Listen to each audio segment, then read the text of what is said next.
प्यारे खान म्हणून ते तुमच्या विरोधात थेट मोदींना तक्रार करणार आहेत की तुम्ही भडकावणारी भाषणं करता आणि त्यामुळे लोकांची माथी भडकता। हिंदू समाजाची बाजू घेणं हे माथं भडकावणं हे कुठल्या चौकटीत हे मला कळत नाही अजूनपर्यंत।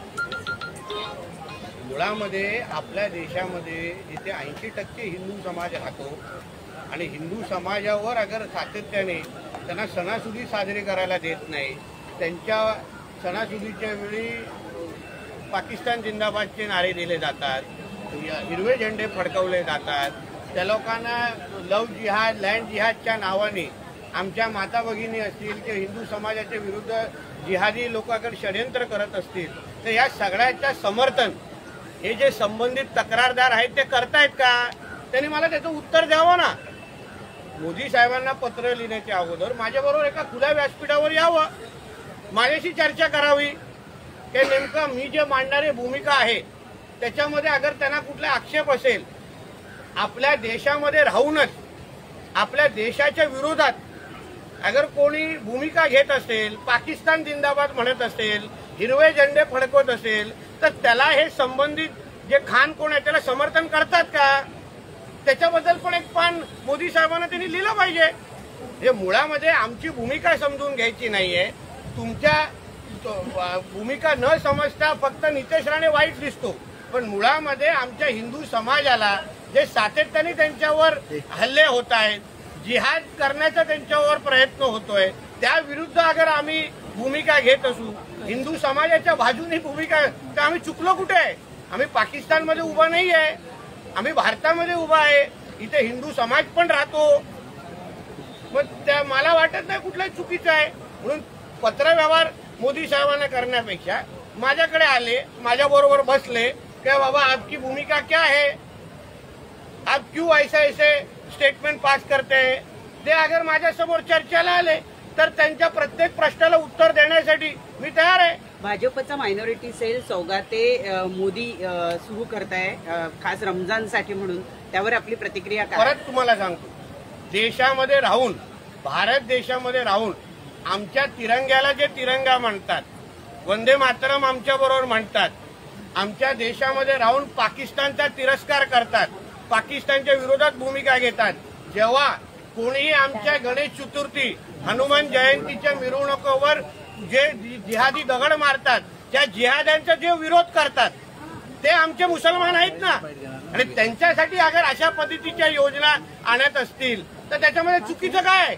मी पहिल्या दिवसापासून बोलतोय, तुम्ही कदाचित काय होतं पूर्ण भाषण नाही, आपलं आवडेल तेवढं काढावं आणि मग चालवावं, ह्यामुळे हे त्रास आहे। मुद्दा माझा असा आहे, माझं म्हणणं आहे की आमच्या राष्ट्रप्रेमी मुसलमानांच्या विरोधात आम्ही पहिलेही नव्हतो, आजही नाहीये, पण आमच्या देशामध्ये राहायचं आणि पाकिस्तान जिंदाबाद म्हणायचं हे कोणाला आपल्या इथे मान्य आहे का?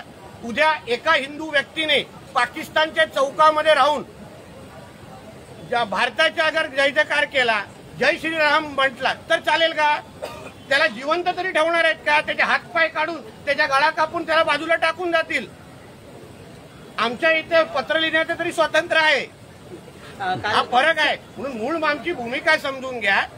आमच्या देशामध्ये राहून अगर तुम्ही भारताला आपला देश म्हणत असाल, जे असं आमच्या बरोबर सणासुदी साजरा करत असाल, खऱ्या अर्थाने सर्व धर्म भाव स्वीकारत असाल तर कोणाला काहीच हरकत नाही, आणि त्या समाजासाठी, त्या मुस्लिम समाजासाठी अगर आमच्याकडून अशा पद्धतीच्या अगर काही योजना सुरू होत असतील तर स्वागत आहे।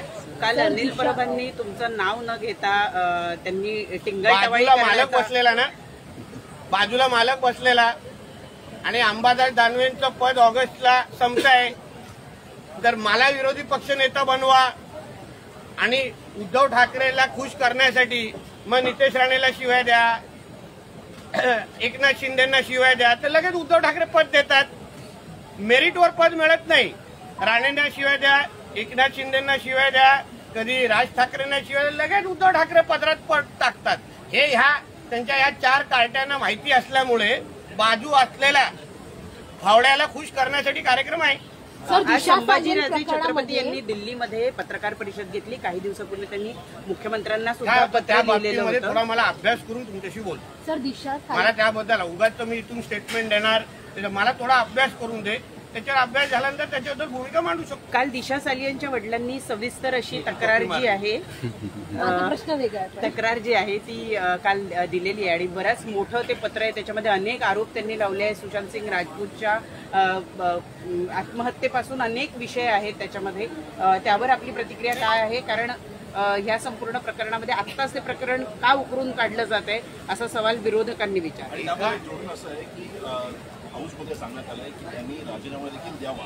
हे मुद्दे त्यांनी विचारले. दोन मुद्दे आहेत. एक तर तिच्या वडिलांनी ज्या वडिलांनी आपली एक तरुण मुलगी गमावली, तिचं त्या डिसेंबरला लग्न होणार होतं. 8 जूनला तिची हत्या झाली आणि त्याच डिसेंबरला ती रोहन राय बरोबर लग्न करणार होती. त्या एका तरुण मुलीला गमावलेल्या एका वडिलांनी अगर आपल्या भावना व्यक्त करत ते अगर आपल्या मुलीसाठी लढत असतील तर हा राजकीय मुद्दा होऊ शकत नाही. मग त्यांनी ज्यांचं नाव घेतात. पहिलं नितेश राणे बोलत होता राजकीय होतं, राणेसाहेब बोलत होता राजकीय होतं, पत्रकार काही भूमिका घेत होते, अर्णब जयसारखे चला ठीक आहे त्यांना तो वेगळा काहीतरी TRP वाढवत होते. आता मुलीचे वडीलच बोलतायत. मग हा राजकीय मुद्दा असूच शकत नाही. आणि मग त्याच्या अंदर काही पॉलिटिशियन आहेत, आदित्य ठाकरे सारखे, काही कलाकार आहेत, डिनो मोरिया सारखे, सूरज पंचोली सारखे. तर मग हे आता वडिलांनी आपल्या मुलीच्या मर्डर संदर्भात केलेले आरोप आहेत. ह्या चौकटीमध्ये तुम्ही त्या विषयाला बघितलं पाहिजे. त्याच्यामध्ये कुठलंही राजकारण आता त्याच्यामध्ये नितेश राणे आला नाही, कोण आला नाही. आणि वडील कुठे गेलेले आहेत? कोर्टात गेलेले आहेत. सरकारकडे आलेले आहेत का? मुख्यमंत्र्यांकडे तक्रार केली आहे? नाही. ते अधिकृत डॉक्टर बाबासाहेब आंबेडकरांनी तयार केलेल्या संविधानाच्या अनुसार जे प्रत्येक नागरिकाला जो अधिकार दिलाय त्या अधिकारानुसार ते दाद मागतायत. आता कोर्ट ठरवेल ना. राणेसाहेब आता कोर्टाला ठरवून दे की बाबा त्यांच्या वडिलांचं म्हणण्याचं कॉग्निजन्स घ्यायचं की नाही हे 2 तारखेला कोर्ट ठरवेल. सर तुम्ही वारंवार आदित्य ठाकरेंचं नाव घेत आहे. नैतिकतेच्या विषय आलेला आहे. नैतिकतेच्या विषयावर आता नैतिकता आणि उद्धव ठाकरेंचं कुटुंब याचा जवळपास संबंध नाही. नैतिकता खरंच उद्धव ठाकरेमध्ये असती तर विधान परिषदेच्या आमदारकीचा राजीनामा दिला असता. जे त्यांनी राजीनामा देत असताना मुख्यमंत्री राजीनामा देत असताना त्यांनी सांगितलं की मी माझ्या मुख्यमंत्र्याचा आणि आमदारकीचा राजीनामा देतोय. बेशर्मासारखा येऊन बसता तिथे. तो म्हणजे नैतिक वडिलांचे सगळे तंतोतंतू गुण मुलांनी घेतले असतील म्हणून राजीनामा आदित्य ठाकरे देईल असं मला वाटत नाही. सर तुम्ही वारंवार आदित्य ठाकरेंचं नाव घेतात, मात्र जेव्हा प्रकरण घडलं तेव्हा तुम्ही विरोधात होतात. तेव्हा राहुल कनालचं देखील नाव तुम्ही जोडलं होतं प्रकरणामध्ये. त्यांनी तुम्हाला नोटीस देखील पाठवली होती माफी मागण्याची. आता तुम्ही त्यांचं नाव या संपूर्ण प्रकरणामध्ये घेत नाही आहात. घेतोय. तुम्ही विचारलं त्याच्या संदर्भात प्रश्न. आता तेच विचारतो. राहुल कनालकडे जी माहिती आहे राहुल कनालनी द्यावी. मी त्याला भेटून सांगितलेलं आहे बाबा तू अगर त्या प्रकरणामध्ये तेव्हा होता असं माझा आधी म्हणणं आहे तर तुम्ही माहिती दे. माझं म्हणणं आहे की अँब्युलन्सचे तुझे जे इन्व्हॉल्वमेंट आहे तुझी माहिती दे. आता सांगितलेलं. आता आमच्या आपसामध्ये काय चर्चा झाली मला माहित नव्हतं. तुम्हाला येऊन सांगायचं होतं म्हणून कदाचित सांगितलं. नाही ते देखील देत नाहीये. त्याच्यावर कुठलीही माहिती पुरावे ते देखील समोर देत नाहीये. आता त्याचं अजूनपर्यंत जुनं प्रेम मग गेलं नसेल आदित्यावर. आता जुनं प्रेम आदित्य ठाकरे यांच्यावर ड्रग्सचा देखील आरोप केलेला आहे की ड्रग्सच्या व्यवसायामध्ये त्यांचा थेट संबंध आहे. यासोबतच उद्धव ठाकरे पण तितकेच दोषी असल्याचा आरोप काल दिशा सालियान यांच्या वडिलांनी म्हटला. तुम्ही ना हा विषय ना राजकीय सोडून टेक्निकली समजून घ्या. जे काही ते निलेश ओझा नावाचे वकील काय बोलतायत त्यांच्याकडे स्पेसिफिक चॅट आहे. चॅटमध्ये रिया चतुर्वेदी आणि आदित्य ठाकरेच्या मध्ये ड्रग्सच्या लेण्या देण्याबद्दल सप्लायबद्दल झालेले चॅट आहेत. ते पुरावे त्यांच्याकडे आहेत आणि ते पुरावे ते कोर्टामध्ये सादर करणार आहेत. आता हा त्यांच्याकडे असलेल्या पुराव्याच्या अनुसार केलेला त्यांनी स्टेटमेंट आहे. तर आता उद्या जेव्हा कोर्टामध्ये ते चॅट दाखवतील तेव्हा दूध का दूध पाणी का पाणी होऊन जाईल. आणि उद्धव ठाकरेंचा तो विषय त्यावेळी मुख्यमंत्री कोण होता? उद्धवजी ठाकरे होते. मंत्री कोण होते? त्यांच्या कॅबिनेटमध्ये मंत्री आदित्य ठाकरे होते. समजून घ्या. टेक्निकली हा विषय तुम्ही समजला म्हणून मुख्यमंत्री जबाबदार धरणार की नाही? कारण का 72 दिवसापर्यंत सीबीआयला यायला दिलं नाही. सीसीटीव्हीचा गायब करण्यात आलं. सगळ्या विटनेसवर प्रेशर टाकण्यात आलं.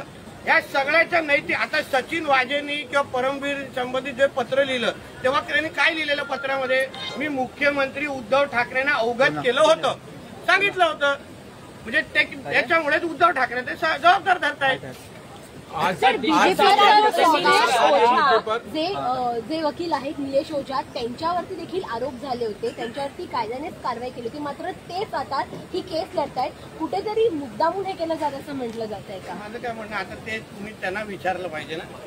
मी काय त्यांचं वकील पत्र घेऊन इथे उभा नाहीये. निलेश ओझांनी त्यांची बाजू तुमच्या समोर मांडली पाहिजे.